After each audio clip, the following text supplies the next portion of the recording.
Last Seen Wearing by Colin Dexter, an Inspector Morse mystery, with John Shrapnel as Inspector Morse and Robert Lenister as Sergeant Lewis.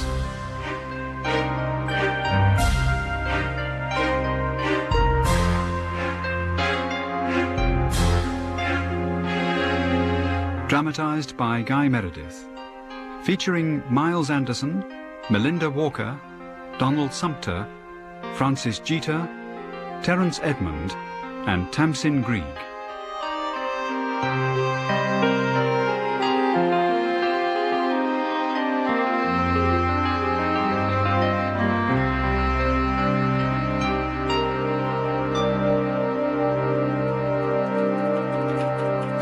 It's not just that it was someone else's case. It was Ainley's case. I realise that, but I think there might be others better suited. You don't feel you owe it to Ainley, is that it? With all respect, sir, not being of a religious persuasion... Morse, Ainley is dead. I'm as shocked and as sorry as anyone else here, but that won't help him, will it, for someone to take over his wild goose chase? He'd amassed a considerable amount of data. If you took the trouble to look at the file... He hadn't actually got anywhere, had he? In 3 years, he'd come nowhere near finding her. How am I supposed to... Follow in his footsteps? With difficulty, I would have said, Morse, because I not only liked Dick Ainley, I respected him as a policeman. He was one of the best we had here in Oxford. Thorough, methodical, in fact, all the things you're not. Well, in that case, why have Because I'm telling you to. Because when I say I want you on this inquiry, that isn't a request, you understand? Yes, sir. The fact that you're used to dealing with murders is neither here nor there. No matter how far below your elevated status, routine police work goes on. And I want to do something for Dick's memory, even if it doesn't seem that important to you. Look, sir, don't get the wrong impression. I won't if you put your back into the investigation, will I? No. Now, you could start off by going through this file tonight. Tonight? Ah, well, the thing is... Yes, Inspector. Ticket for the new theatre, Welsh National Opera. Parsifal? Really? You know, Morse, if you had half the compassion for real people that you feel for a bunch of characters clumping and bellowing their way around a stage, you might find you measured up a lot better in your colleagues' estimation. Yes, sir. Oh, one more thing, sir. I suppose there's no possibility that Valerie Taylor might be dead. None at all, Morse. I think when you look at the latest addition to the file, you'll find that leaves it very clear indeed.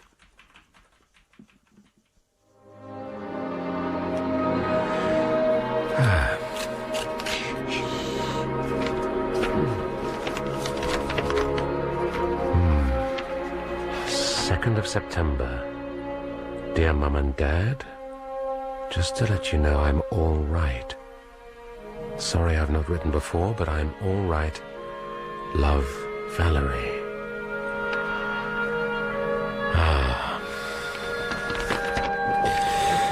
I'm sorry. Could I just... Excuse me. But it's only the end of the overture. Yes, I know, I'm sorry. Will you excuse me, please? Philistine. Excuse me, sorry.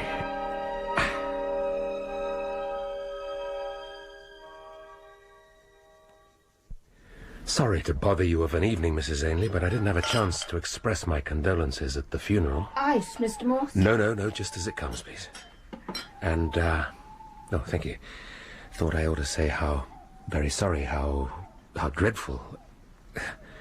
I mean, we all felt what a tragedy it was. Thank you. At least there was no one else hurt in the accident? No. I suppose he was tired, working too hard. That was Richard. And the traffic on the M40? He'd been to London? Yes. I don't know why. Monday was his day off, and the 1st of September... It was our wedding anniversary. Mrs. Ainley. Irene, isn't it? Eileen. I shouldn't have come, I'm sorry. No, it's all right. He was a good husband, but he could become so wound up in his work. And you think he'd been working that day in London? That he'd been to see somebody, was following something up? I'm sure of it. But you don't know exactly what? The Taylor girl. Something to do with the Taylor girl. He'd never let it drop, and then recently. Why do you ask? Well, I probably should have mentioned this to begin with, but I'm taking over the case. And you want to know if there's anything I can tell you? No. I mean, that wasn't the prime reason for my visit. Oh, don't worry. Richard was exactly the same. If a problem needed solving, he wouldn't let social niceties stand in the way. Mrs. Ainley, Eileen... Please. Well, there's nothing I can tell you. And even if there were, I don't know that I'd pass it on.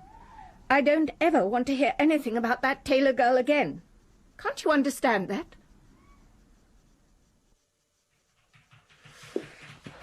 I've been set up, haven't I? Sir? The chief superintendent, Lewis, he's determined to take me down a peg, and this is his way of doing it. I'm not quite with you, sir. Too many plum cases, that's what he thinks. You finished going through that file? Yes, sir. And? There's not a lot to go on, really, is there? No. On Tuesday, June the 10th, 1990, Valerie Taylor leaves school to walk home for lunch. She eats it with her mother, and at 1:30 she sets back off for school again. Everything normal, everything routine. Except that she never arrives. And that's the last anyone's seen of her. And then this letter turns up from London last week. Missing persons, Lewis. Routine, drudgery, check, double check, interview, report. Pimps, pushers, prostitutes. In the end, what do you find? You find the girl if you're lucky. How old is she going to be now, 3 years on? Well, 19, sir. Exactly. So she can quite happily tell us to get lost and stop bothering her. If no law has been broken, what on earth is the point, Lewis? Come on, let's go over the road for a drink. But it's only 12:15. Then we should get served with no problem.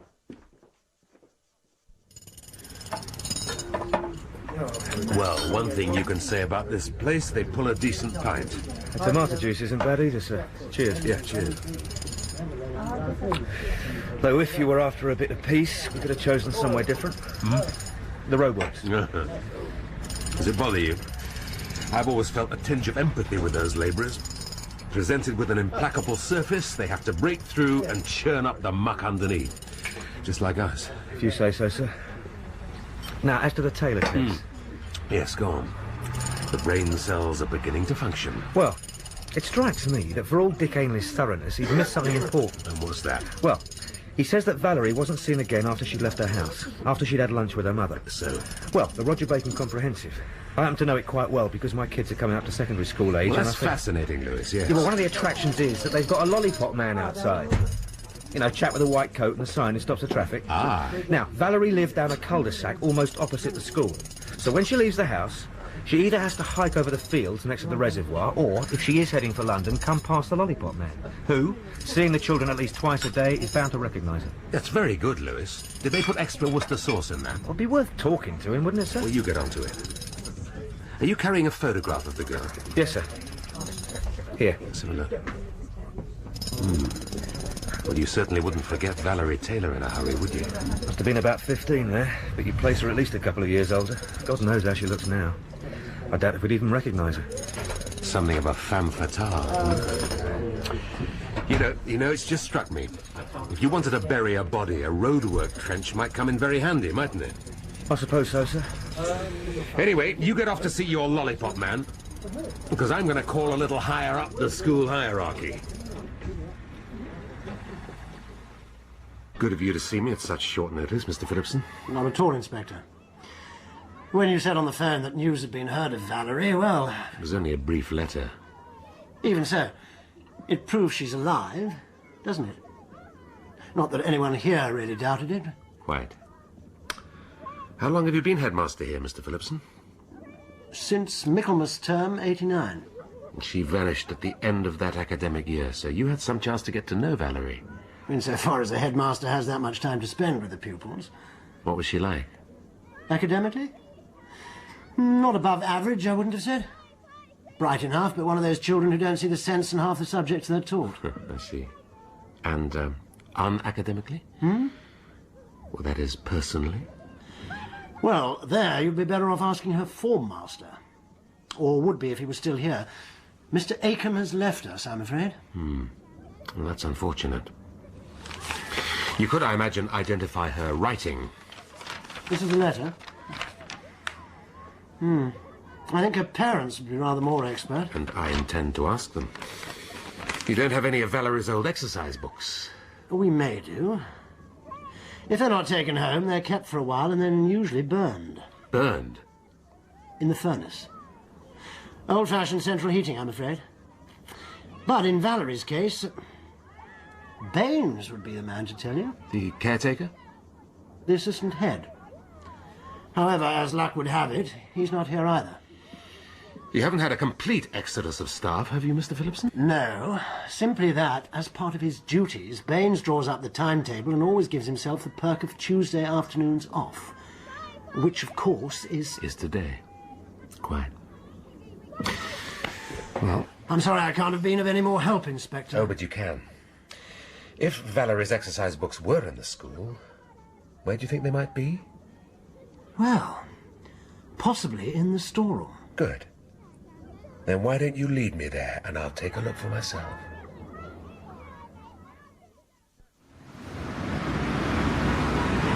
You certain about that? I say, you sure of it? Now, listen, young man. My hearing may not be what it was, but there is nothing wrong with my memory. Anyway, I already told the other man. What were his name? Ainley. Chief Inspector Ainley. Oh, that's right. Told him so. Saw her. Ran in past the crossing, carrying her satchel. Shouted to her as well, but she didn't reply. Or, I don't think she did. But it was her, all right. And then she disappeared round the bend in the road. That's it. But I already explained it to him a while back. Before I had my accident. Did I tell you about the accident? You did, Joe. Yeah, but thanks very much for your time. Oh, terrible thing, traffic. And you're right here in the firing line. Jump on a motorbike. Well, that took you a while. Yeah, well, old Joe isn't the most directive man, but it was worth it. Apparently, he already told Ainley that he saw Valerie coming out from Beecham Close after lunch, and yet Ainley makes no mention of that in his records. Well, that's amazing. I mean, you know, what could he have been thinking of? I'm not certain yet, but I've got one or two possibilities sketched out. Look, why don't you drive? I've got something to show you back at the office. Well, what do you make of it? Well, it's a pretty useful find, isn't it, sir? If we've got one of our exercise books, we can check the letter's genuine. I'm sure handwriting changes a lot in 3 years, but... Forensic will sort that out for us. What else?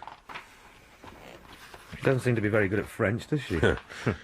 Not that I ever got much beyond the bonjour stage myself, but from the amount of red ink... Mr. David Acombe, apart from the travails of a form master, seems to have had his work cut out with her linguistically. Try the last page. Not good enough. See me after class. Which, consulting the timetable I managed to wring out of the headmaster, would have been the final lesson she received, thus making Mr. Acombe another of the last people to see her alive. Alive, sir? To see her in Oxford, if you prefer. However, before we pursue that, there's one more important lead to be divined from this exercise book. Yes, Morse. It's Mrs. Ainley. She's got something for you. We'd like you to call round to her house. Call round to her house? When? Well, as soon as you can. Oh, God. All right, I'll see what I can do. Is it fingerprints, sir? What? The clue from the book? No. Look, would you mind going round to see Mrs. Ainley? She's got something for us, and I don't think I can face her again. I mean, you being a family man, you... What difference does that make, sir? There, you'll handle her better than I will, that's all. Anyway, it's about time somebody spoke to the parents, which onerous duty I take upon myself. Very well, sir. Shall I drop you off? No, you go ahead. I want to go through Ainley's files again first, and check exactly what is in there. The truth is, I was a little short with Inspector Morse. When something like this happens, you try and carry on normally, but... Between you and me, he isn't always the easiest character to deal with. I'm used to him by now, of course. You're his human side, is that it? Well, I wouldn't go that far. Sergeant Lewis, I was married to a policeman for 15 years. And whatever their superficial differences, I think Richard had a lot in common with your inspector. I would guess he's secretive, that he gets wrapped up in his work. This case certainly seems to be growing on him. Just as it did with Richard. Which is why I thought you should have this. It's Richard's personal diary. I see. There aren't any great revelations in it, but, well, on the day that he died, there is an address. 34 Brewerton Street. It's in London, of course. I looked it up. Soho. Well, that's very useful indeed, Mrs. Ainley. I hope so. You know, I even thought of going there myself, to check it. Why would you do that? This is police work. Yes, I'm sure. Would you like another cup of tea, Sergeant? No, thank you, no. But thanks once again for the diary. I promise we'll keep you informed of anything we turn up. You're listening to Through here, Inspector. You'll be more comfortable. Sorry to interrupt your supper. Not at all. Please sit down. Are you coming, George? Haven't you heard of the Oxford disease? No. You'll have to forgive him. He doesn't lead what you'd call a sociable life. Well, there's no rush. Your daughter was really a very good-looking girl, Mrs. Taylor. She was, but that's not a photograph of her. That's me. Really? In my younger days, of course. Though I do like to think I look after myself. Beg your pardon. But food's no good cold, is it? Quite. Now, of course, I have Inspector Ainley's notes, but there are one or two points I'd like to clarify. You go ahead, Inspector. Now, in the first place, had there been any trouble in the family? And did she have any reason for leaving? Not that I can think of. And I've gone over it that many times. Mr. Taylor? As my wife says. So when she didn't come back, We were distraught. We haven't got over it to this day. An only child, a girl of 16, but now at least the letter. Yes, that's a ray of hope, isn't it? Mr. Taylor, what's your job? I'm at the council refuse site, Walton Wall Road. Drive one of the bulldozers. And you, Mrs. Taylor, do you work? I started just recently, stocking the shelves down at Tesco's part-time. You have to make ends meet these days, don't you? Indeed. Well, I think that's it. I won't take up any more of your time. Oh, we're not doing anything exciting, are we, George? I'm certainly not. But if you do find anything out, Inspector, whatever it is, you will let us know as soon as possible.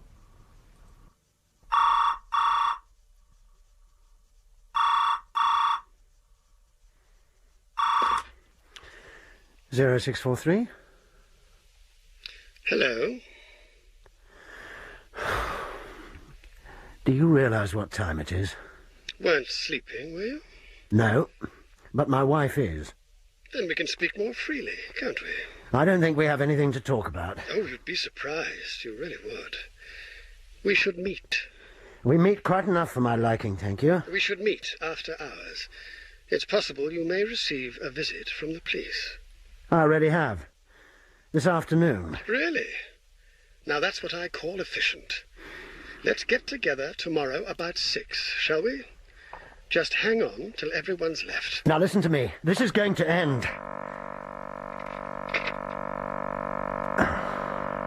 Damn it. Damn it! You bloody stupid fool!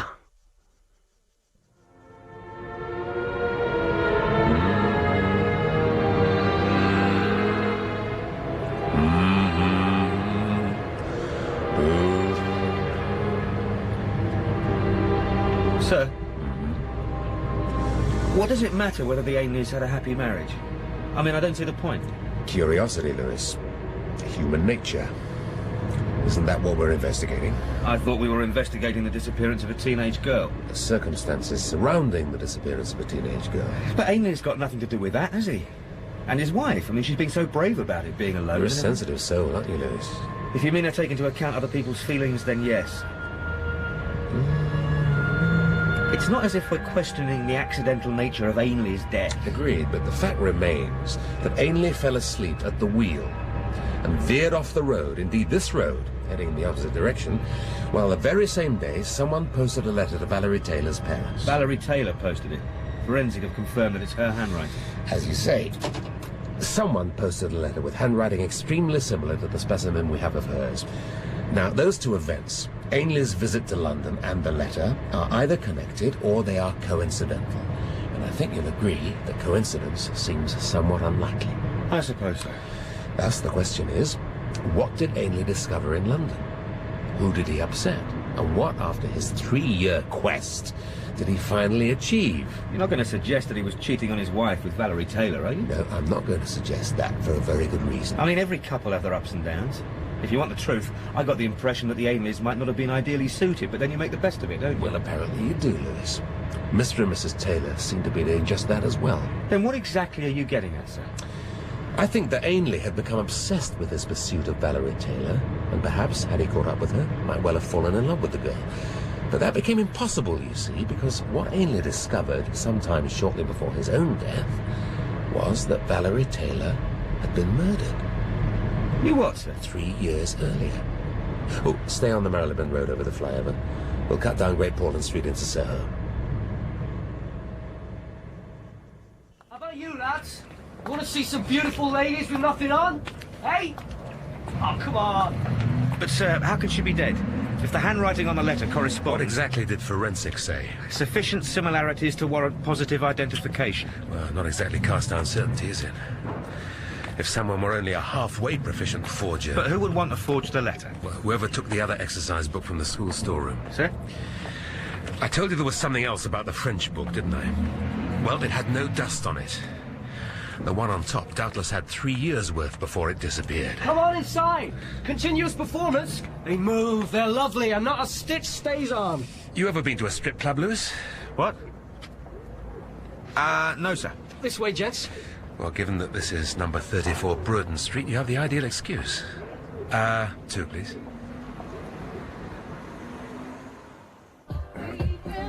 Yeah, but, sir, I still don't understand. Lewis, shh, please. There is a show in progress. It's only fair to the other patrons. Who are we here to see? Apart from... The versatile Vera, I believe she's called. My God, could you do that with a snake? Well, what, if anything, did Amy discover here? Not exactly sure. I think I know who we met. And it wasn't Vera, unfortunately, nor any of her colleagues. Then who? Well, I always thought these places were generally run by Maltese. However, we did pass someone with an Oxfordshire burr to their accent. What do you mean? And about 19 years old to boot. I think you'd better go and ask him if there's somewhere quiet we could talk.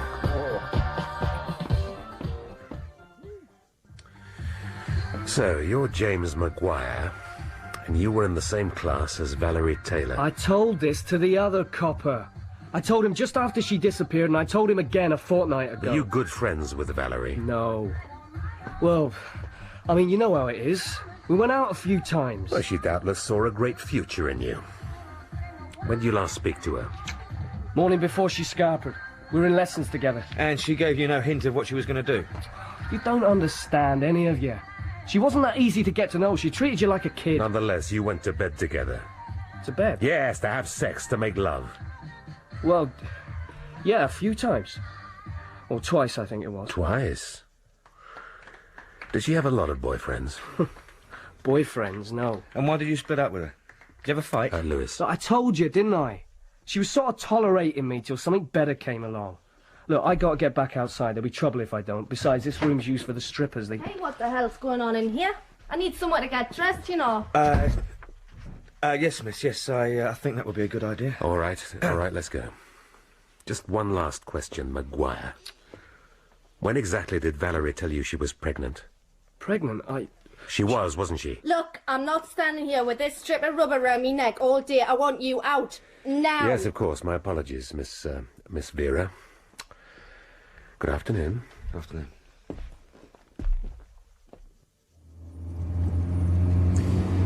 Rather a disappointment, that, Lewis. From the auditorium, it looked like a real snake. Can I ask you some questions now, sir? Oh, Great Portland Street. Used to know an excellent pub round here. We'll catch the rush hour going out, sir. You'll be stuck on the motorway with 3 pints inside you. Very well, go ahead. Right. For a start, how did you know Valerie Taylor was pregnant? Simple, I didn't. It was a pure guess. Not much to lose, though, was there? And you think that's what Ainley found out? One of the things, yes. One of the many little facts about Valerie he was hoarding to himself. So Maguire was the father? Not necessarily. But he said she wasn't seeing anyone else. He said she had no other boyfriends. I believe he might have qualified that when you interrupted. Oh. Sorry, sir, I didn't realise that. Don't worry. I think I have an idea what he was getting at. Pitiful specimen, wasn't he? Yeah, but murder? I mean, I still don't see... You don't think he killed her, do you? Good God, no, he wouldn't be up to it. Petty villainy would be the most he'd ever aspire to. Then who, how, and why? They're classic questions, Lewis, and as yet unanswered. Oh, God, just give me 20 minutes, will you? There's always something wearing about the capital. And I think even the good Dr. Johnson would have found it permissible to be tired in London. Hmm?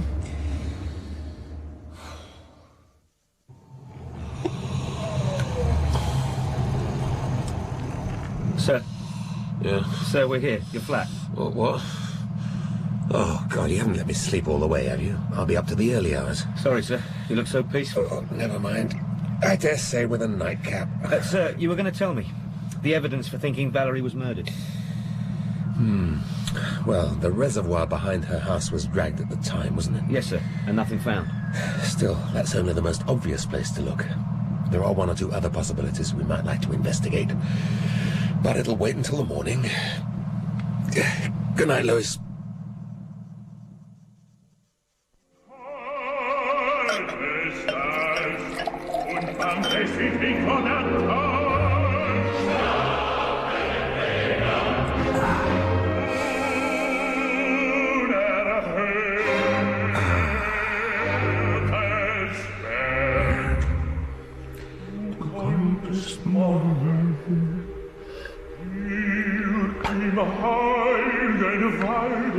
Du konntest morden hier, im heiligen Walde.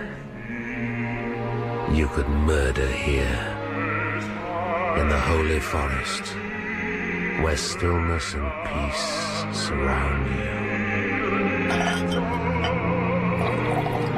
Ah, Parsifal.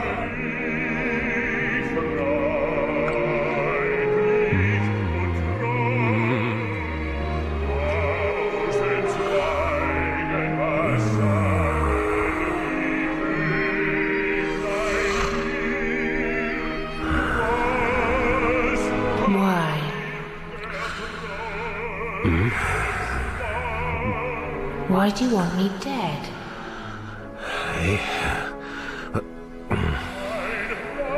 Is it because you're more at home with the dead than the living?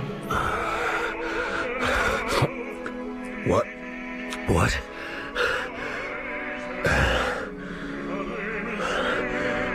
Oh, God, I'm dreaming. Better go to bed.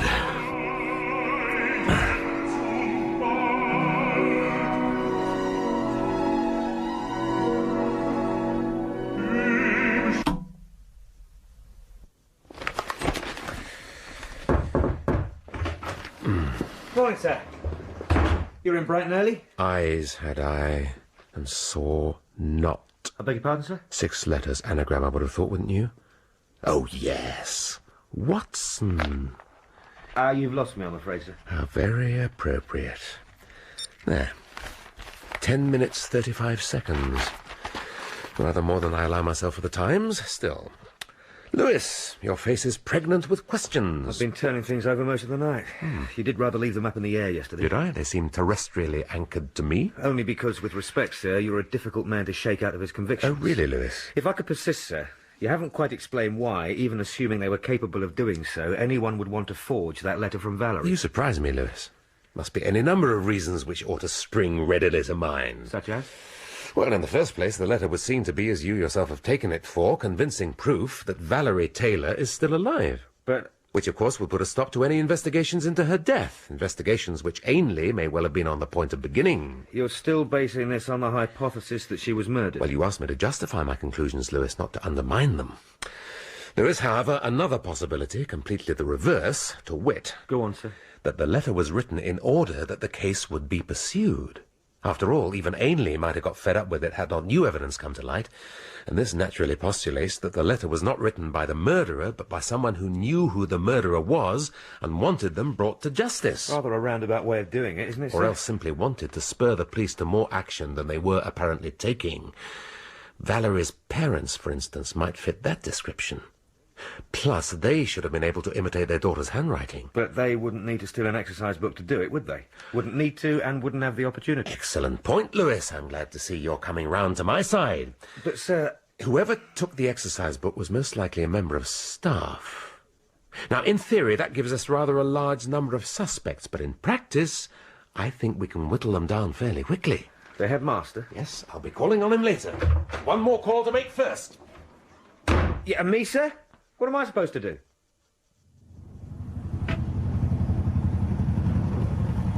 Take a seat. Those paraffin cans ain't too uncomfortable once you get used to them. Oh, thanks, Mr. Taylor. Hope you like it strong. Have you any news? No, I'm afraid not. I've actually come with a few more questions. Go ahead, then. Sugar's in that cocoa tin. Right. You're an even-tempered sort of man, aren't you, George? Not much puts you out. I don't see much point in losing me rag all the time. Wife's a bit more volatile, right? Is she? Tell me, how'd you meet? We were drunk. Drunk as lords, both of us. A street party it was. Remember the Silver Jubilee? And you sobered up and stayed together, hmm? Well, you're a lucky chap, George. She's a fine-looking woman. I know it. Tell me something about Valerie. Before she disappeared, had she been coming home late? She was that age, weren't she? Never after 10, though. I made sure of that. She wouldn't stay out all night? No. And, how much pocket money did you give her? £3 a week. The wife sometimes gave her a bit more when she went up bingo. I see. Look, George, I've got to ask you this. Did you know Valerie was pregnant before she disappeared? Have you got a family, Inspector? No, I haven't. Well, you think of most things. Why she might have gone. And that was one of them that occurred to me. But it doesn't matter if she was or she wasn't. What's important is whether she's alive or not, isn't it? Yeah, well, there is the letter. Yeah. Yes, there is that. Well, I'd better be getting back to the bulldozer, or they'll have me off the job. Anything else you need, Inspector, I'm here, or at home. Well, you've been a great deal of help, George, and thanks.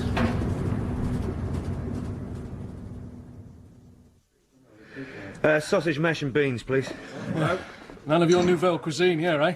What? You'll get fat, you will. Not as fat as you, sitting behind that front desk. Same again, please. There you go. You think dealing with the public's relaxing? Well, at least they tell you what they're after. Not like working with old Morse. Oh. So you haven't found the missing girl yet? And we're not going to. Not alive. That's what he's convinced of.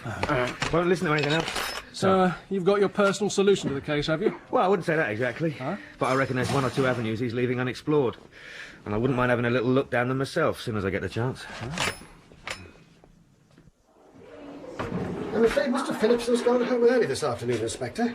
But perhaps I can help. Reginald Baines, second one, sir. I'm pleased to meet you. I was hoping to talk to you sooner or later. Of course. If you wanted to pop into the office for a minute or so. Well, I'm not sure a minute or so would quite cover it, Mr. Baines. Ah. Problem is, I've got a class at 2:45. And then there are preparations for parents' evening, followed with unremitting logic by the evening itself.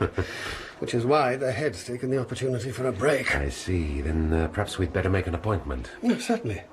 I'm sure tomorrow would be fine. Or else... Yes? Well, I don't know if you like a drink, Inspector, but once parents' evening is over, I'm usually fairly desperate for a pint. Of course, you probably have commitments. What time would that be? Say, 9 o'clock? White Horse, across the way? Oh, perfect. Oh, and if you're in a hurry to see Mr. Phillipson, I'm sure he wouldn't object to your looking him up now. Do you have his home address?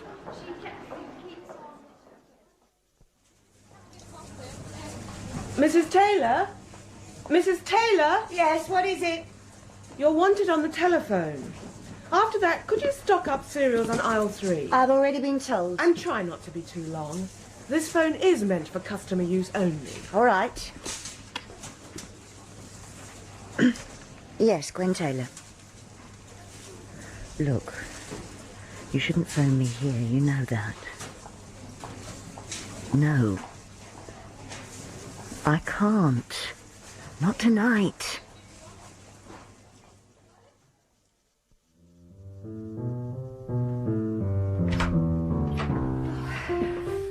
Well, that's a lovely house you have, Mrs. Phillipson. I'm sure you're extremely proud of it. Oh, yes, indeed. We've been very lucky. Where were you before? I mean, before you moved here? The home counties. Surrey. Inspector, I'm sure my husband will be with you shortly. I heard the bathroom door go. Well, there's no tearing hurry. Is this a staff photograph? What? Oh, yes, from Donald's first term. There was a party. Fairly young to be a headmaster, isn't he, your husband?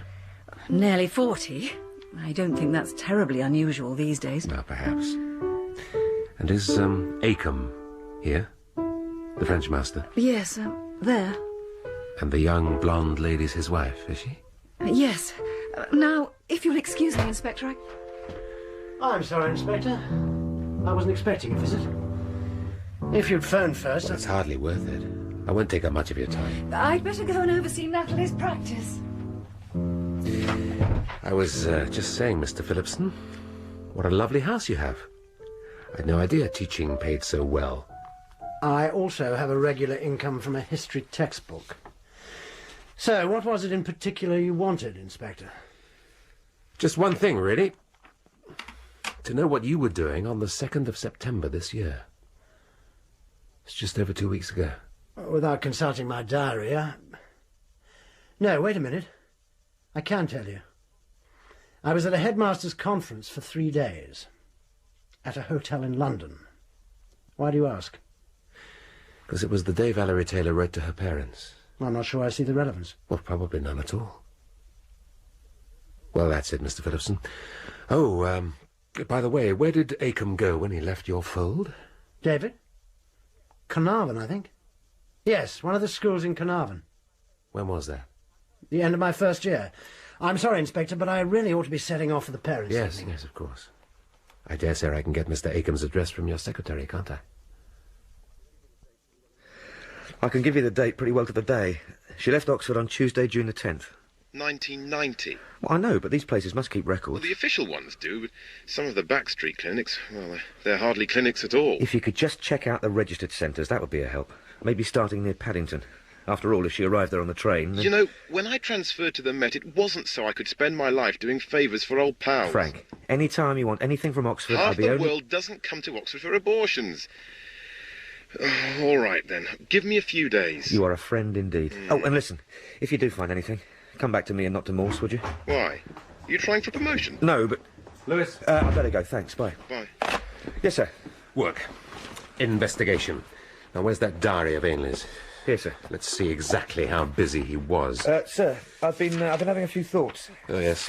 Well, Joe the lollipop man, remember? Yeah. He said Valerie was carrying a satchel. But if she wasn't going to school, she could have been packed for a short trip. Yes, here it is. 15 St. Buenos Road, Carnarvon, and a phone number. Sir? Acomb. It's a pity it's so far away. Still, we'll make a preliminary contact. Give me the phone, will you, Lewis?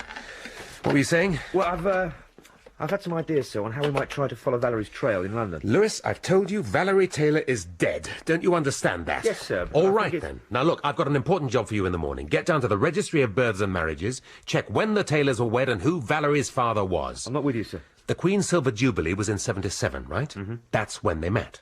Valerie would have been 20 this year, which means she was born in 73. She's illegitimate. Unless Mrs. Taylor had a previous husband. Now, off you go, back to the family. I can handle everything else for this evening. Yes, sir.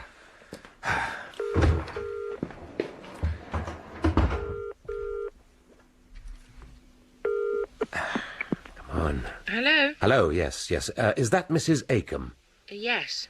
Could I have a word with your husband, please? No, I'm afraid he's not here. He's in London on a language conference. Conference. It's amazing any teaching ever gets done. I'm sorry. Nothing. When'll he be back? Tomorrow evening. Fairly late, I think. Oh. Can I take a message? Tell him who rang? No, don't worry. I'll phone again tomorrow. Sorry to trouble you. No, that's all right. Goodbye. Do we have to have this thing on every night? Why not? Oxford News. Don't you want to know what's happening in the world around you? I go out to discover what's happening in the world around me. Pity you don't do the same. If I could afford what you spend on bingo. Not to mention getting yourself all doled up. It's my own money. That's what I got a job for, isn't it? That there will be no job losses at the plant as a result. Didn't always have a job, though, did you? What do you mean? Parent company, British Always spent a lot on yourself. 80% stake in Rover. But didn't always have a job. £800 million. The German company has been quick to... There's nothing to keep us together, is there? And at other plants that jobs are Nothing. not threatened by the sale. The deal I'm with going out. BMW means that there will no longer be a British mass... Well, cheers, Mr. Baines. Call me Reg. All the kids do behind my back. What can I do for you? You can answer a couple of delicate questions, if you don't mind. Try me. Right. Now, how long have you been second master at Roger Bacon Comprehensive? Nothing controversial there. 5 years. So when Mr. Phillipson was appointed, you were... Yes, I see. In the running, quite. But you were both interviewed and... He won the day. So, how did I feel about it? More strongly then than I do now, if you want the truth. Of course, I would have liked to finish my career with a headship, but when I got over the disappointment, I realized I wasn't so badly off. I'm not married, I don't have huge outgoings, I don't need the extra money, and I have the satisfaction of knowing that in many ways the second master is the linchpin of the whole school. Well, you could still apply elsewhere. No, not at my age. I'll be pensionable in 5 years. And as I say, I'm happy. Why disrupt my life? Strikes me, though, that Mr. Phillipson may not have got over that brief competition quite as easily as you have. Well, what makes you say that? May as well be honest with you. It's the way he refers to you behind your back. He calls you Baines instead of Mr. Baines. I mean, even Acomb, who's not here anymore, he calls David. You're following up the Welsh trail, are you? Not at the moment, though. I've spoken to his wife. Do you know them well? Naturally, when they were here, they both worked at the school, though she was a little young and inexperienced, just helped out with the French part-time. Really? And taught Valerie? I don't think anyone taught Valerie Taylor very much. Getting back to Phillipson, though, are you aware of any animosity? Let's just say he's not the most forthcoming of men. Yes, I've noticed that myself. Which makes it all the stranger that he got the job, doesn't it? Not really. He's a bit of a name. Written a standard textbook. These things count for a lot. But you said you had a couple of delicate questions. Yes. The other one concerns Valerie Taylor directly. As you say, you're involved in pretty well every sphere of school life, so you must have come across her. Taught her maths for 2 years, though she never seemed to take much in. Had to report her to the head more than once for willful ignorance. Is that so? Tell me something frankly. Would you have classified her as a flirt? Not easy to say. She was outgoing, certainly, and attractive, But she found the boys immature, You're very acute, Inspector. I don't know where you've been piecing your information together from, but, yes. Is that all? Yes, that's all. Same again? No, not for me, thank you, no. I'm afraid I should go. Still got some marking to do before the morning. Good evening, Inspector. Evening. My round, I think.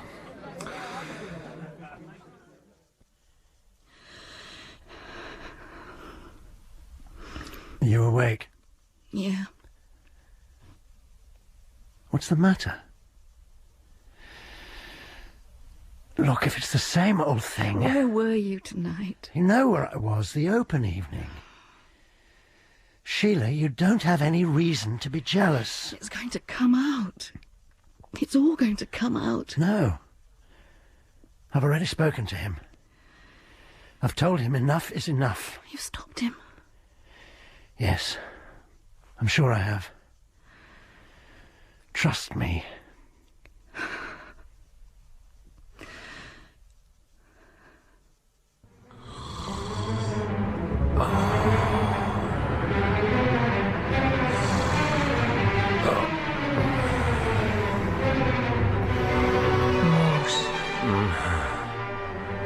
Mr. Morse. You're looking for me? I'm here. Who was it? Who did it? Do you want me too? You can have me. No. No, you're dead. You're buried. Let me show you my face. No. Yes. And my body. No, please. Only dead 3 years. I'm in good shape, wouldn't you say? No.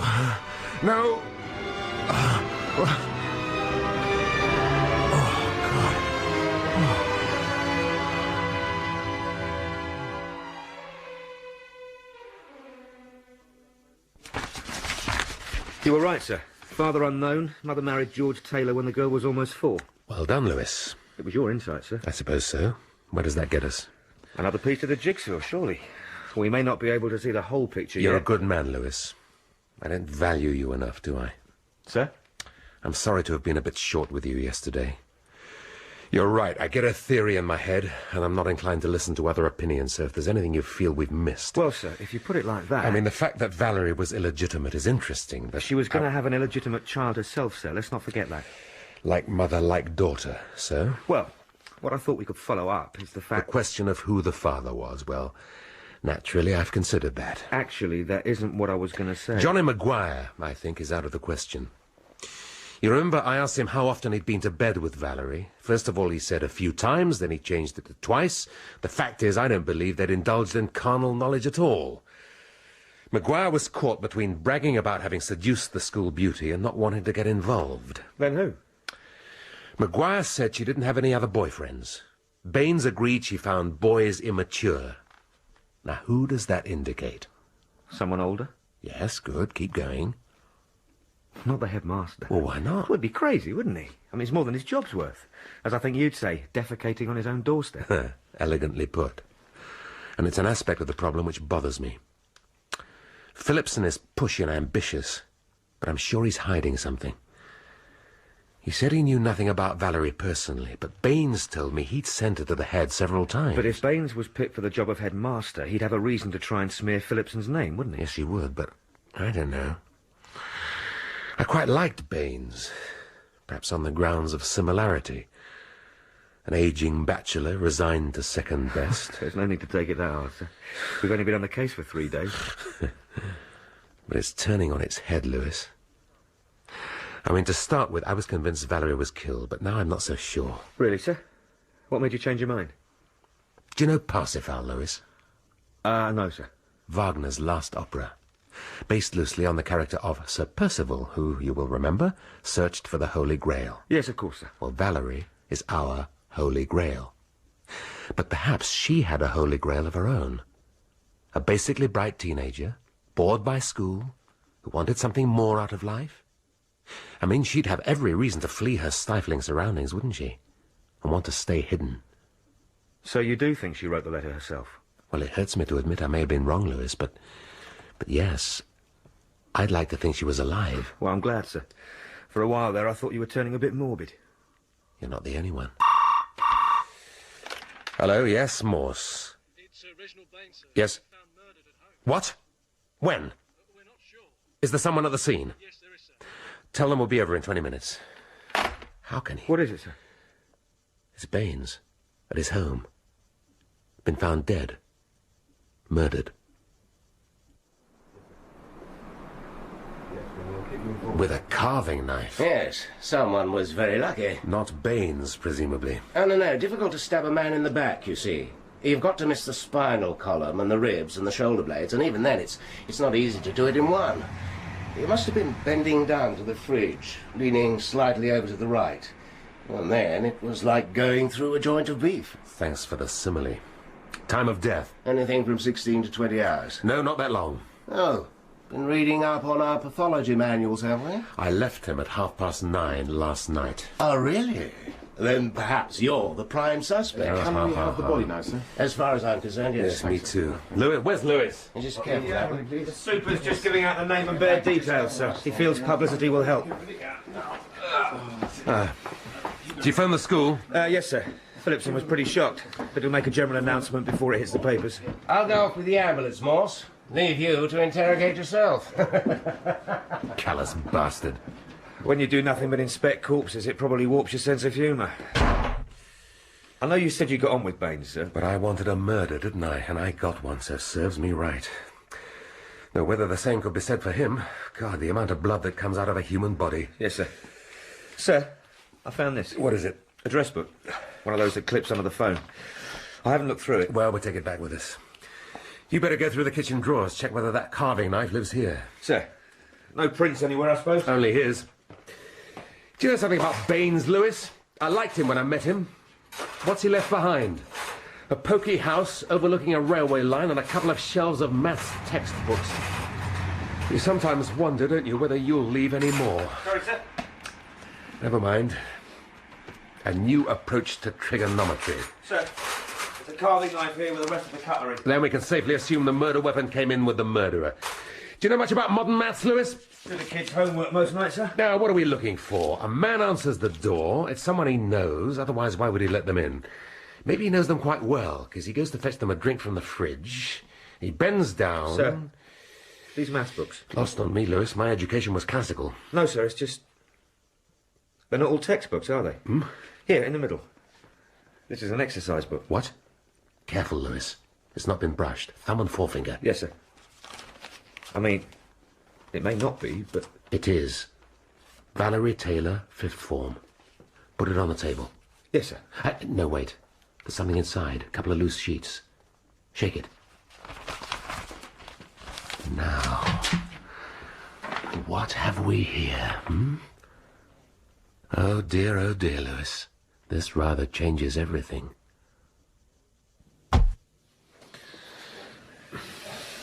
Do they read exactly the same, sir? Exactly. Just to let you know I'm all right. Sorry I've not written before, love, Valerie. And you reckon they're practice drafts? Writing's a bit shaky, but it's not bad. Then? Oh, I don't know, sir. This is beginning to lose me. One thing's for sure. Valerie's sojourn in the land of the living has been brief. If Baines popped down to London on his afternoon off and sent the letter, she's almost certainly dead. Now he's joined her. But why? I'm not sure. But I'm increasingly certain there was a romantic connection between Phillipson and Valerie, and if Baines knew about that... But then how could he? Unless... Wait a minute, the Station Hotel is the nearest pub, isn't it? Well, yes, sir, we've just passed it. But given that we're carrying evidence, I'm not sure we should stop off. That's not what I'm getting at. Do you know, I think I could tie Phillipson and Baines together quite nicely. Meaning Phillipson murdered him or him and Valerie? That I couldn't swear to. But I think we should bring Phillipson in for a talking to. Oh, and you to clear it with the super first, sir? That's exactly what I intend to do. As soon as we get back...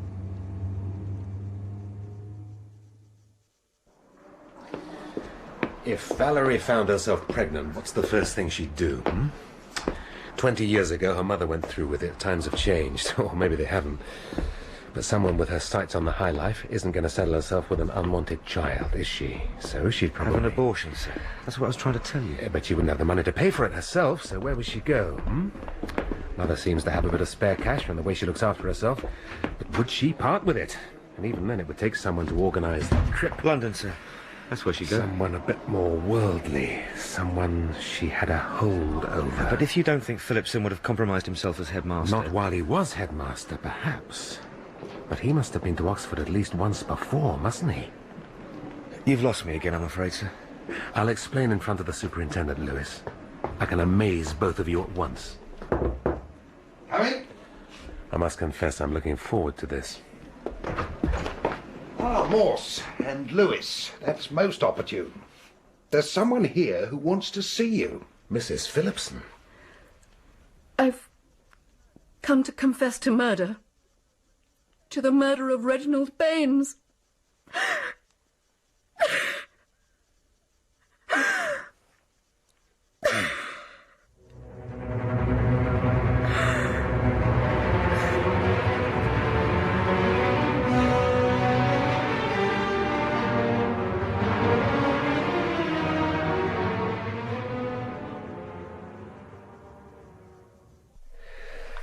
The reasons I had for the killing are not, in my view, strictly relevant to the criminal proceedings that will be brought against me.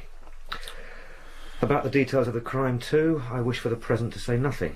I am aware that the question of deliberate malice and premeditation may be of great importance, and for this reason I wish to notify my lawyer and to take the benefit of his advice. Do you want to sign this? Yes. Sir? What the hell are you asking me for? Mrs. Phillipson? Thank you. Sir, if I might have a word outside. Make it quick. A policewoman will be here shortly to take you down to the cell, Mr. Phillipson.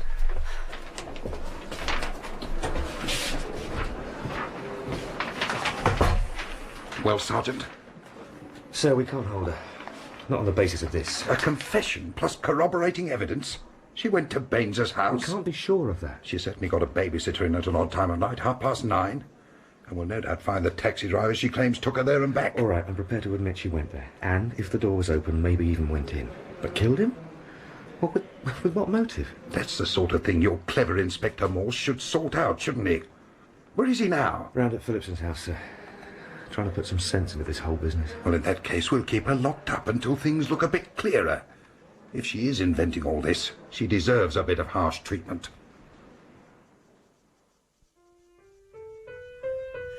Why doesn't she want to see me, even?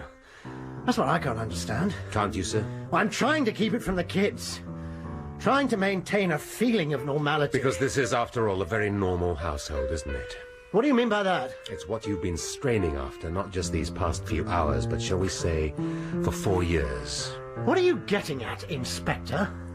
Why do you think your wife confessed to killing Baines? I've really no idea. If I knew... I think you know perfectly well. And it's only cowardice that's stopping you telling me. I beg your... Baines was blackmailing you, wasn't he? Don't bother to deny it. It was only a vague hypothesis until I saw your wife this afternoon. But now I'm certain of it. Blackmail? Yes. Because he spotted you and Valerie Taylor together at the Station Hotel on the night you came to Oxford to interview for your current job. But... I haven't perused the register of the Station Hotel on the grounds that you probably signed yourself Mr. Smith or something equally ridiculous. But if we were to go down and see the manager or any other member of staff who'd been there a while, I dare say they'd remember you, wouldn't they? An older man checking in with a young girl and then out again in time to catch the last train home. Now, why don't you tell me about it? I don't know what to say. The truth will suffice. Yes. Well, it was more or less like that. I didn't realize how young she was. She looked at least 3 years older, and I certainly had no idea she was at the Roger Bacon Comprehensive.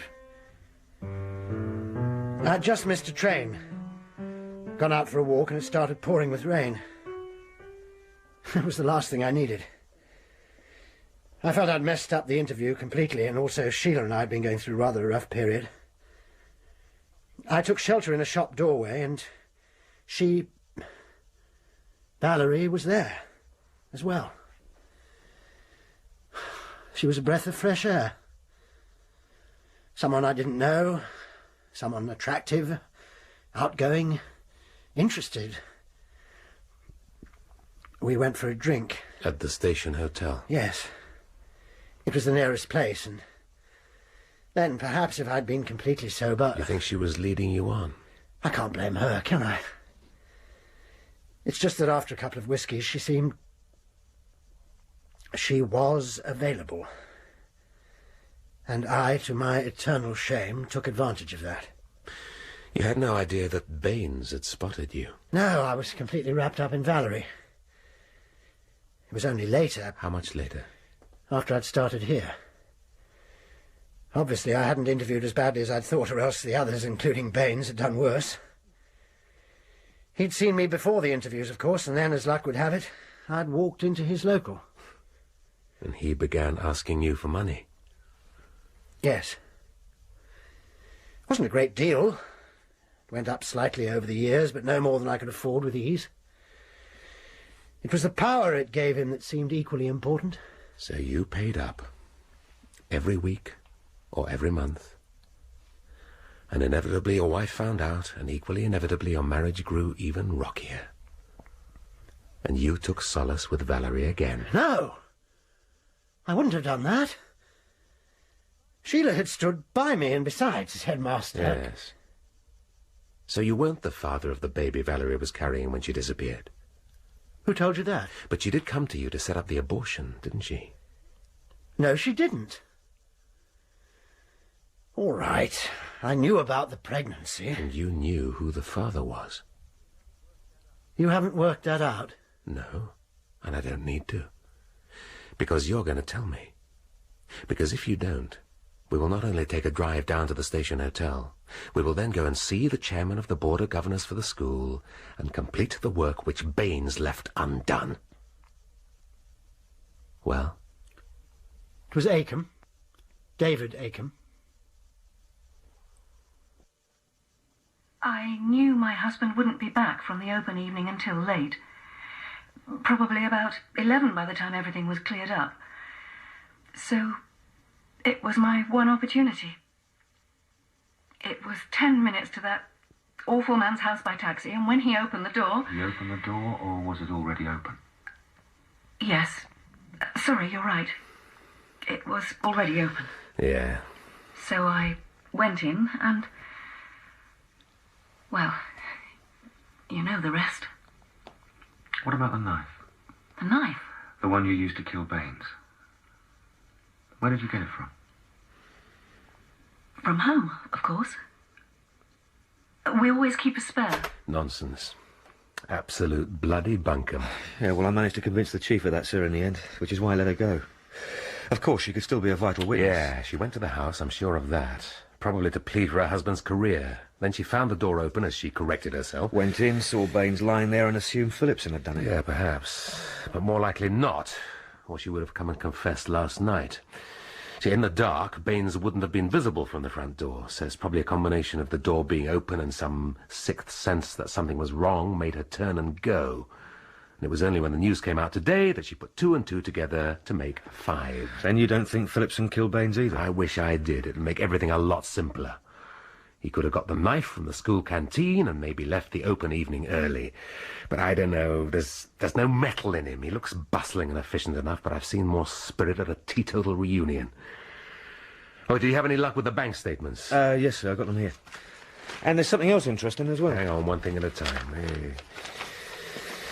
Ooh, yes. 2,000 in his deposit account, and, yeah, there's 40-odd on the Building Society. It's a fair amount, isn't it? It is to me, sir. But for a comfortable retirement, Baines might have hoped to live till he was 90, mightn't he? What was the other thing? Well, sir, you remember the address book? Yes, is Acom's name in there? Well, it is as it happens, sir, but that's Baines knew Acom, Baines knew everything, because he was the second master. Therefore, in all likelihood, Baines knew about the pregnancy. It's another number that's interesting. I think a visit to Mr. Acom is of prime importance. I'm sorry, Lewis, go on. Well, it's just that in Baines's address book, aside from the usual numbers you'd expect, there was one scribble without a name. So I thought I'd ring it up. And? It was Tesco's on the Banbury Road. You mean he has his shopping delivered? No, sir, you're forgetting. That's where Mrs. Taylor works. Oh, good God, yes. You know, Lewis, I think we'd better split our forces tomorrow. I'll take the long drive up to North Wales, while you concentrate on this end. Oh. I'll go. No, she'll settle. Won't you hear?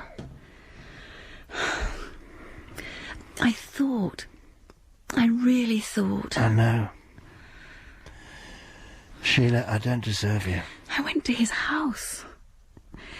I wanted to tell him exactly what he was doing to us. And then... Sheila... All I could think was, if you had killed him, we'd lose everything. But perhaps the police or the court would have pity on me. Sheila, it's over. Yeah. It's all finished. Come here.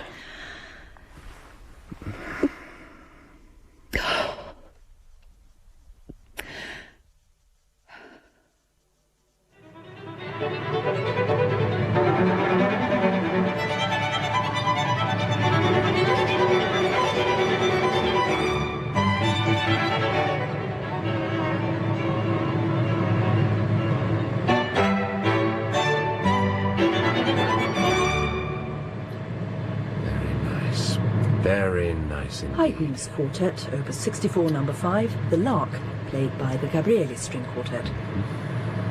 It's almost 11 o'clock, which gives me a moment or two to tell you about this afternoon's opera. Llangollen, Verdi's 5 Rigoletto miles. is a tale of drama and intrigue at the court of Mantua. As well as being something for the long drive You probably back. already know the story. It revolves around how the ill-fated court jester inadvertently has his own daughter killed. Everyday tale of... The passions of love and hate run high. Disguise leads to tragedy as the wheels of fate grind inexorably on. Wait a minute. No, surely not. It's worth checking, though, isn't it?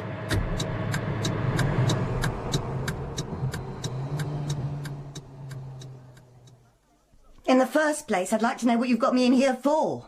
I'm not a lady of leisure, you know. I work afternoons. I understand that, Mrs. Taylor. And fingerprints? What am I supposed to be? Some sort of criminal? No, it's simply a way of eliminating you from inquiries. What inquiries? You read the newspapers, Mrs. Taylor? Listen to the radio? Not if I can help it. The world's a far too depressing place. Then you don't know that Reginald Baines is dead. What? Reginald Baines, the second master at the school at which your daughter was once a pupil. Yes. Dead? Killed. Sometime the night before last. We found your phone number at his house. Your phone number at work, that is. I've checked with your supervisor, and she confirmed that you received a call from a man who wouldn't give his name on the afternoon of Baines's death. But you're not saying I'm not saying anything, Mrs. Taylor. I just want to know what your connection with Reginald Baines was. Excuse me a moment. Yes? Lewis, it's me. I'm in a call box. I don't have a lot of change, so just listen. Have you got Mrs. Taylor there? Mm-hmm. Right. There's one or two things I want you to ask her, in addition to whatever else you were trying to push. First off, I want to know her exact movements that lunchtime Valerie disappeared. Yeah, but, sir, you don't really mean... Yes, the lollipop man may be short-sighted as well as deaf, but...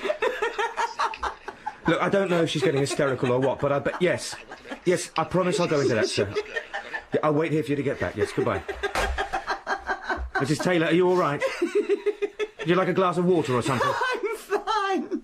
I'm better than ever. You'll probably find it out, so I might as well tell you. I was old Reggie Baines' mistress. I see.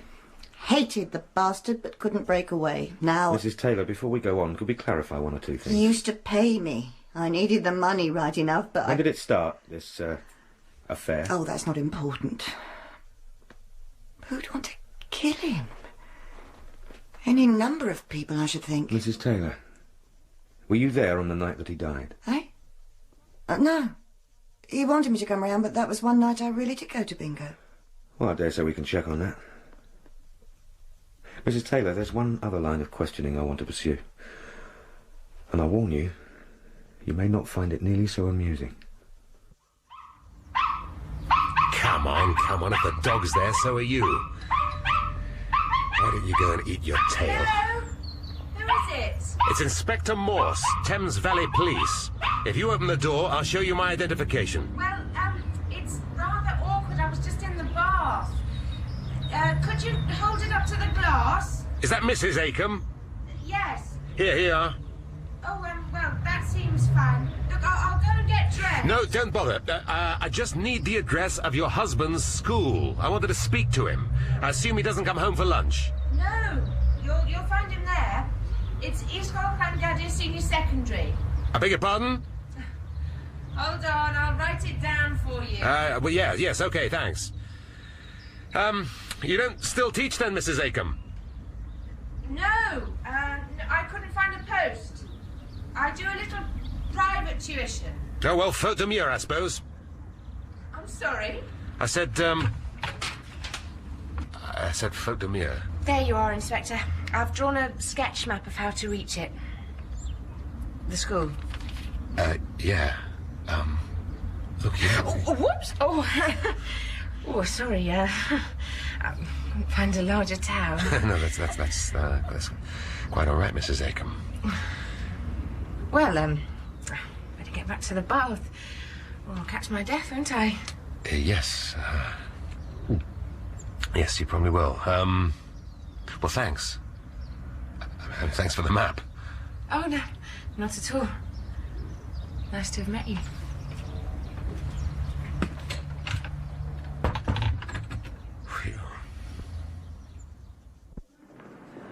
Morse thinks what? Well, it's only a theory, and he gave it to me over the phone. But there is a certain amount of evidence to support it. You see, there was a likeness between Valerie and her mother, at least in the last photograph we have of the girl. And the fact that the lollipop man at the school... The lollipop man? Who crosses the kids is getting on a bit. Well, he could easily have mistaken Mrs. Taylor for her daughter, particularly if Mrs. Taylor was trying to foster that illusion. By, for instance, dressing in Valerie's clothes. Why would she do that? Because she just killed her. What? Well, not on purpose, but in an argument. She does have quite a fiery temper. And then perhaps panicking, trying to cover up her... That doesn't sound like panic to me. No, sir. No, but if she was attempting to buy time until her husband came home, until she could dispose of the body... Dispose of it where? Well, that does fit in rather neatly, sir. George Taylor worked at the municipal rubbish tip. Have you put all this to Mrs. Taylor? Not directly, sir. But I got her to admit that she wasn't at all happy about Valerie's pregnancy, having made that mistake herself. Well, that's a long way from murder, Lewis, or even manslaughter. And without a body... Well, of course, if the inspector's theory is right, it would still be possible to find the body, or the remains. By digging through 3 years of city waste? Lewis... I imagine it's owned, sir. And if you know more or less when it went in, then you could actually... I don't know, Lewis. Given that the letter was a forgery, I'm prepared finally to go with Morse on the fact that Valerie Taylor was killed. But by her own mother? Well, domestic crimes aren't exactly unusual, are they, sir? All right. Let's both have a word with Mrs. Taylor. Excuse me, sir. Sorry to interrupt, but I've got a message for Sergeant Lewis. Yeah? It's from Sergeant Rogers at the Met about abortion clinics. Thank you, Dixon. So, Inspector Ainley did come to see you, Mr. Acombe. Yes, a few weeks ago. I'm sorry to hear of his death. Well, you'll also be aware that your ex-colleague, Mr. Baines, has been murdered.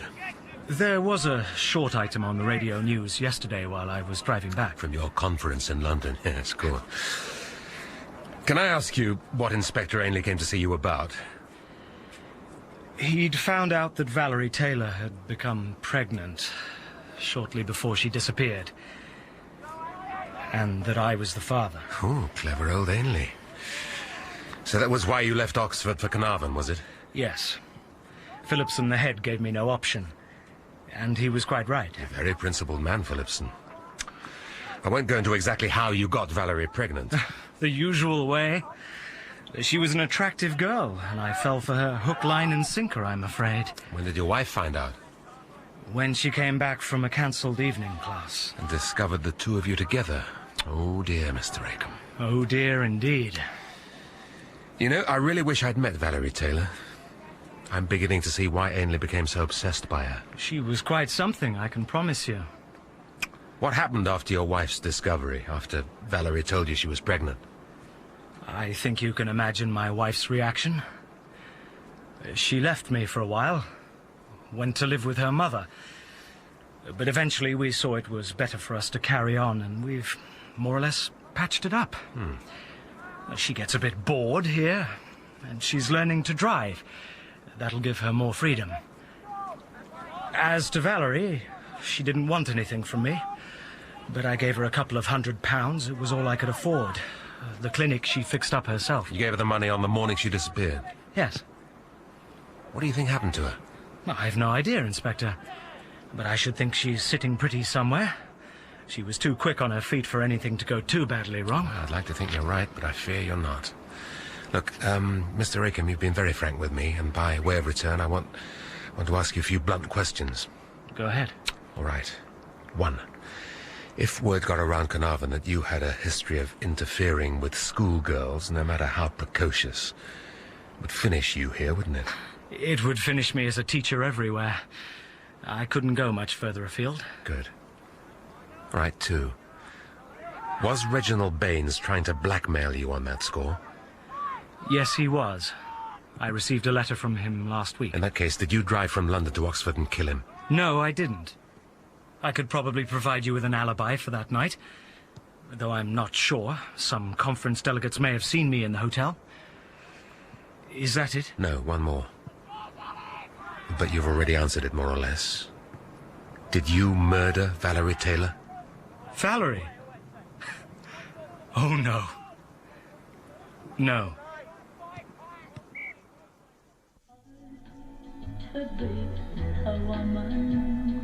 And then they let you go? Yes. They don't think you killed this Baines chap, then? George, do I look like a murderer? You've been married to me for 17 years. Never really known you, though, have I? I'm sorry. I haven't played fair with you from the beginning, have I? Since we met, and all I could think of was that I needed a father for Valerie. But I loved you. And I loved her. I know you did. Oh, George. Maybe from now on things could be different. I could try. I could make an effort to be a better wife. Why don't we go down to the pub together tonight? We never talk about Valerie. We'll talk about her. And then we'll talk about us. What do you say?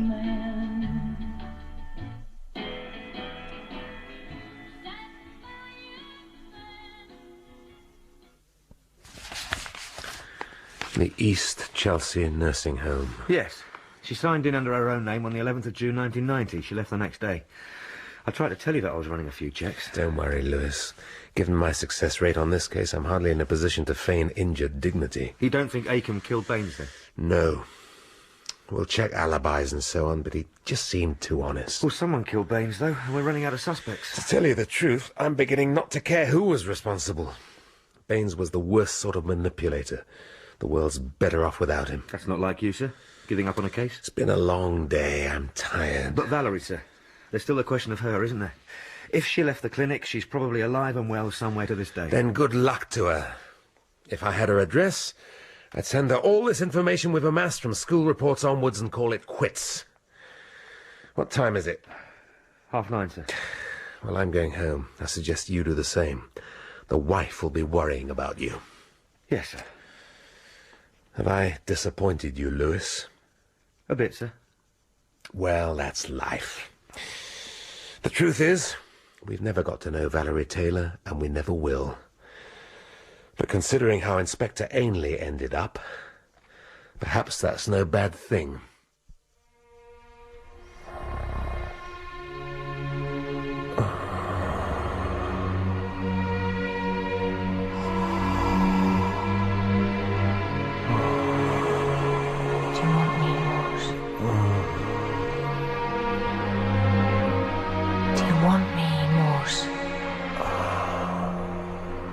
To know where I am. Here I am. Here I am. Where are you? Morse. Who are you? Here I am. There you are, Inspector. Do you want to know drawn where I am? Wait. Here I am. I'm sorry, Inspector. Oh, whoops. Oh, I'm sorry. Do you want me, Morse? Faute de mieux. Faute de... I'm sorry, Inspector. Do you want to know where I am? I'm here. What? Yes. Yes, of course. I wasn't actually asleep, sir. Just a light doze when you put in a double... I'm not here to check up on the night staff, Sergeant. Well, what are you here for, sir? It is 4 a.m. I've seen it somewhere. It's in this folder.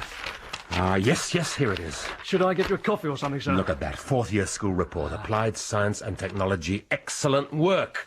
The one subject Valerie Taylor was good at. Excuse me, sir. Do you honestly think, Sergeant Dixon, that someone with an interest in mechanics would fail to take out a driving licence as soon as they could? Well, I'm not sure, sir. Well, she's got one. I'll bet my boots on it. Look, ring Lewis, will you, Sergeant? Tell him I'll pick him up in 20 minutes. Phone him? What, now? Yes. Say we've got a long journey ahead of us. You just have to think about it, and it's absolutely perfectly clear. This isn't another one of your intuitions, is it, sir? There isn't an opera plot involved. Look, why was Mrs. Taylor going to bed with Baines all that time? Well, for the money, apparently.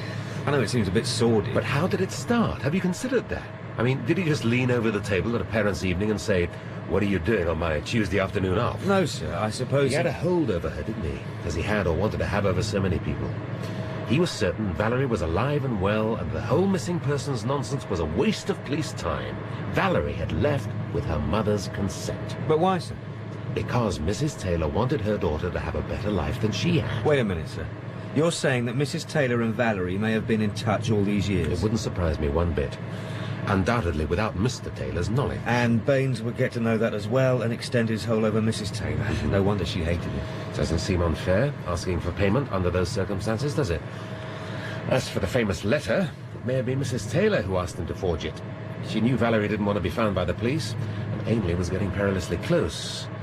But it suited Baines's purposes too. If Valerie was found, he couldn't blackmail Acomb. Why not? And could she have been found? Oh, yes. I found her, Lewis. I've looked her in the face. Or to be precise, not exactly in the face. She has quite a developed figure. I'm lost, sir. You talk, I'll listen. The real Mrs. Acomb was a young woman, and maybe looked younger than she was. Valerie Taylor was a younger woman, but definitely looked older than she was. Mrs. Acomb was a blonde. Valerie Taylor, when I saw her, was a blonde, but though I have to admit it wasn't the hair I was looking at, it was undoubtedly bleached. But when did you see her? Now, of course, it's possible that Mrs. Acomb forgave her husband for his amour fou, but it's much more likely that she never came back from her mother's and is living there still. Acomb, striving for respectability in North Wales, where they don't even drink on Sundays, needs a replacement, and he's got one to hand, hasn't he? Valerie Taylor. Given that Carnarvon isn't everyone's idea of the bright lights, perhaps she really had fallen in love with him.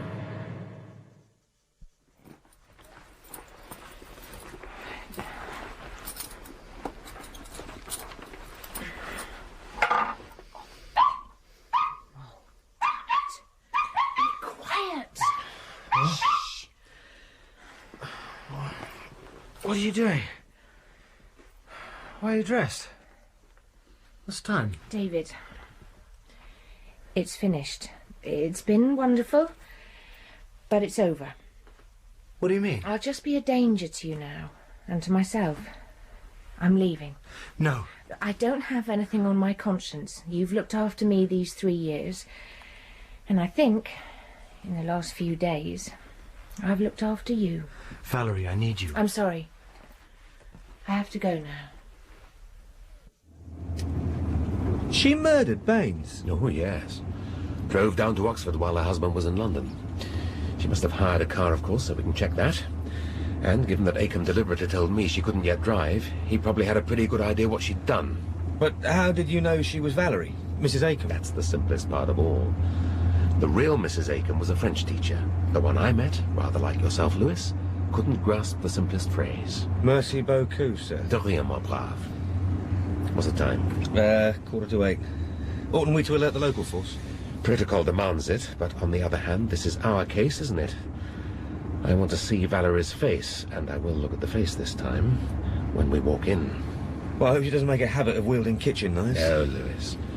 She was driven to kill Baines, and not just for one reason, but two.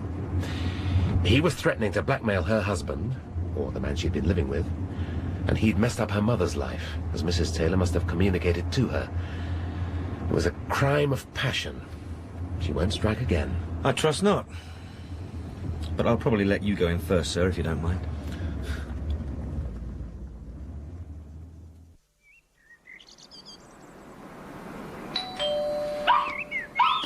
Well, someone's at home anyway.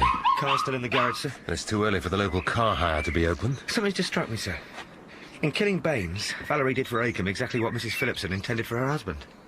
Put herself in the firing line in order to save his skin. I know, Lewis. Women, I'll never understand them.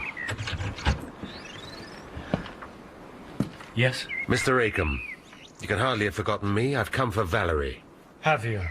Then you're going to be a disappointed man, Inspector. Why? Because she left. Walked out. Half an hour ago. Which way? Where was she headed? Somewhere all of us are going to have a lot of difficulty finding her. Though you could try, I suppose, if it's really that important to you.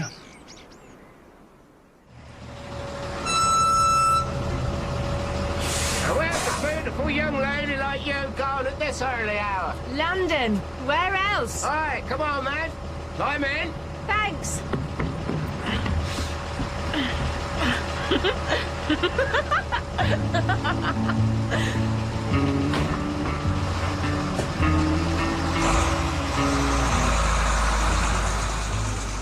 Sometimes it's hard to be a woman.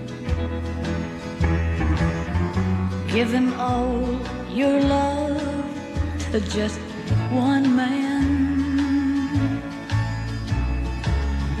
You'll have bad times, and he'll have good times, doing things that you don't understand. Last Seen Wearing by Colin Dexter starred John Shrapnel as Inspector Morse and Robert Glenister as Sergeant Lewis. Donald Phillipson was played by Miles Anderson and Sheila Phillipson, Melinda Walker. Gwen Taylor, Frances Jeter. George Taylor, Donald Sumpter. Valerie Taylor, appearing as Mrs. Acomb, was played by Tamsin Grieg. Reginald Baines, Terence Edmund. Chief Superintendent Strange, John Hartley. Mrs. Ainley, Oriel Smith. Johnny Maguire, Paul Panting. Sergeant Dixon, Lyndon Gregory. David Acombe, David Jarvis. Joe, James Taylor. Versatile Vera, Emily Wolfe. Police Surgeon, Don McCorkindale. Sergeant Rogers, Michael Onslow. The Radio 3 announcer, Katriana Young. The theme music was composed and performed by Wilfredo Acosta. Last Seen Wearing was dramatised by Guy Meredith. The director was Ned Shire.